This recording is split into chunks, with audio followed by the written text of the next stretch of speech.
नमस्कार। देखिए उसके बाद हम लोग यहाँ पर लास्ट क्लास में हम लोगों ने क्या करा था, अपने ट्रिग्नोमेट्रिक जो फंक्शन है हमारे उनके डिफरेंट डिफरेंट एंगल पे वैल्यू देखी थी क्या होती है, वहां पर हम लोगों ने प्रूफ करा था। जैसे हमारे पास जो फंक्शन है sine theta, cos theta, tan theta, cot, sec, cosec, जो भी फंक्शन है हमारे पास, हम लोगों ने वहां पे प्रूफ देखा था कि इन ट्रिग्नोमेट्रिक फंक्शन का जो 30 डिग्री पे रिजल्ट है वो क्या मिलेगा, 60 पे क्या मिलेगा, 0 पे क्या मिलेगा, या 45 पे या 90 पे क्या मिलेगा। ये सब रिजल्ट हम लोगों ने देखा था। अब हम लोग क्या करेंगे, उन्हीं रिजल्ट को आपस में कंबाइन करते हुए एक टेबल को देखेंगे और टेबल की हेल्प से आपको ये जितने भी रिजल्ट हैं जो ट्रिग्नोमेट्रिक फंक्शन की वैल्यू है एट डिफरेंट डिफरेंट एंगल, वो आपको काफी आसानी से याद हो जाएंगे। चलिए स्टार्ट करते हैं। तो मैं काम करता हूं, मैं यहां पे सबसे पहले अपने फंक्शन को लिख लेता हूं। जैसे मेरे पास फंक्शन है यहां पर, मान लीजिए थीटा एंगल के साथ फंक्शन है मेरे पास साइन थीटा, यहां पर मान लीजिए कोस थीटा, फाइनली यहां पर टेन थीटा, लास्ट में cot theta, and finally sec theta, और सबसे लास्ट में यहां पर मेरे पास कोसेक थीटा। मान लीजिए ये डिफरेंट डिफरेंट मेरे पास यहां पर फंक्शन गिवन है, और इन्हीं फंक्शन की वैल्यू, जैसा मैंने आपको ऑलरेडी बताया हुआ है कि हम लोग इन फंक्शन की value at any real number find कर सकते हैं।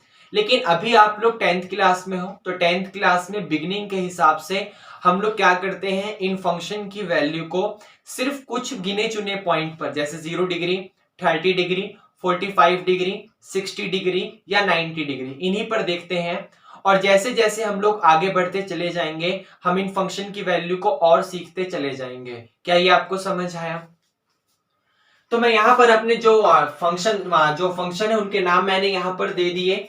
अब मैं अपने डिग्री के नाम डिग्री लिखता हूं कौन कौन सी। जैसे 0 डिग्री, 0 डिग्री के बाद लास्ट में 30 डिग्री, उसके बाद यहां पर आपके पास फाइनली 45 डिग्री, और फिर यहां पर लास्ट में आपके पास 60 डिग्री, और फिर यहां पर सबसे लास्ट में आपके पास 90 डिग्री। मैंने क्या करा, इन जो मेरे पास एंगल है, जिन एंगल पे मैंने अपने फंक्शन का प्रूफ देखा था, उन एंगल को भी यहां पर लिख लिया। अब सबसे पहले मैं आपको बस एक याद करवाऊंगा, मतलब आपको सिर्फ एक यहां पर याद कर लो। याद करने की भी जरूरत नहीं है, क्वेश्चन करोगे, 3-4 क्वेश्चन कर लोगे, आपको प्रैक्टिस हो जाएगी, अपने आप याद हो जाएगा। मैंने भी याद नहीं करा, बस क्वेश्चन करते जाते हैं, प्रैक्टिस हो गई, याद हो गया। ये आपको समझ आ रहा है? वरना ऐसे यूट्यूब पे ना जाने कितने 50 बंदे हैं जो आपको ट्रिक बता देते हैं याद करने की। तो आपका जैसे मन करे वैसे आप इसको रिकॉग्नाइज करिए, लेकिन हाँ, याद करना जरूरी है, क्योंकि आप तभी क्वेश्चन को सॉल्व कर पाएंगे। ध्यान से समझिएगा।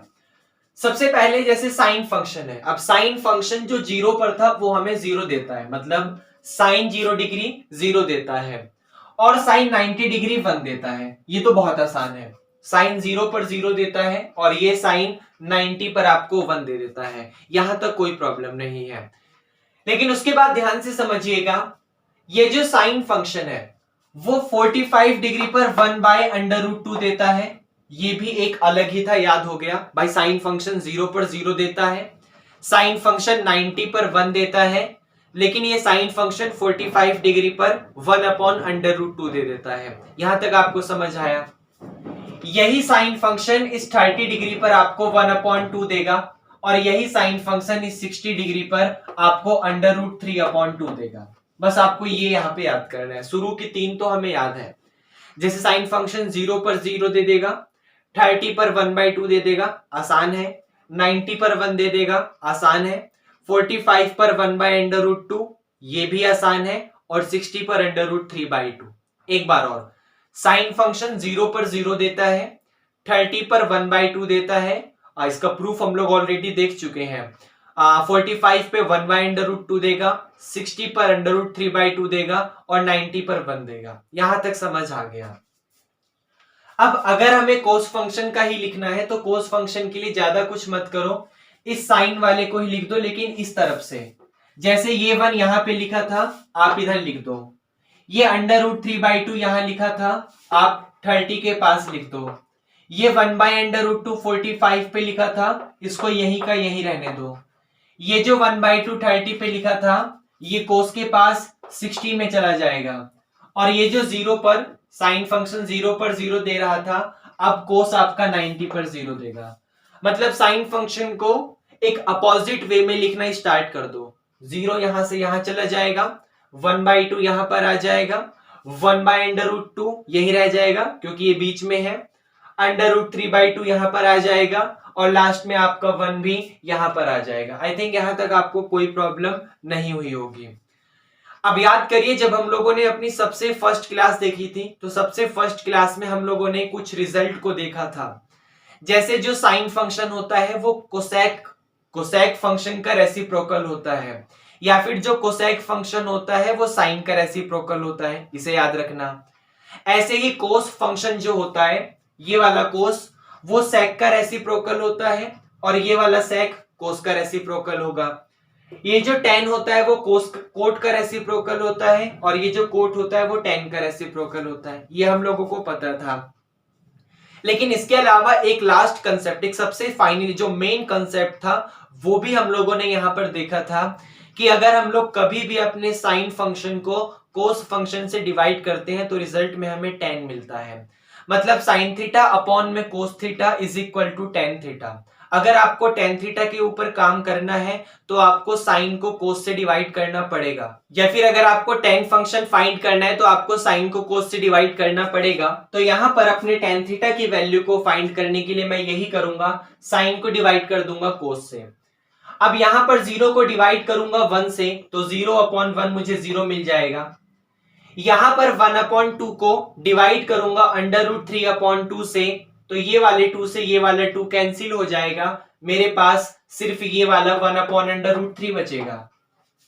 यहां पर 1/√2 को डिवाइड करूंगा 1/√2 से तो पूरा का पूरा फाइनली कैंसिल हो जाएगा, मेरे पास रिजल्ट में सिर्फ 1 बचेगा। यहां पर √3/2 को डिवाइड करूंगा 1/2 से तो ये 2 से 2 कैंसिल हो जाएगा, मेरे पास सिर्फ ये वाला √3/1 जिसको सिर्फ √3 बोलेंगे। अगर यहां पे 1 को डिवाइड करूंगा 0 से तो अगर आप 1 को 0 से डिवाइड करोगे तो रिजल्ट आपको नॉट डिफाइन मिलेगा। इंफिनिटी जिसको बोलते हैं, फाइनली आप उसको डिफाइन नहीं कर सकते कि क्या आपका आंसर आएगा, तो इसलिए आप नॉट डिफाइन लिखते हैं।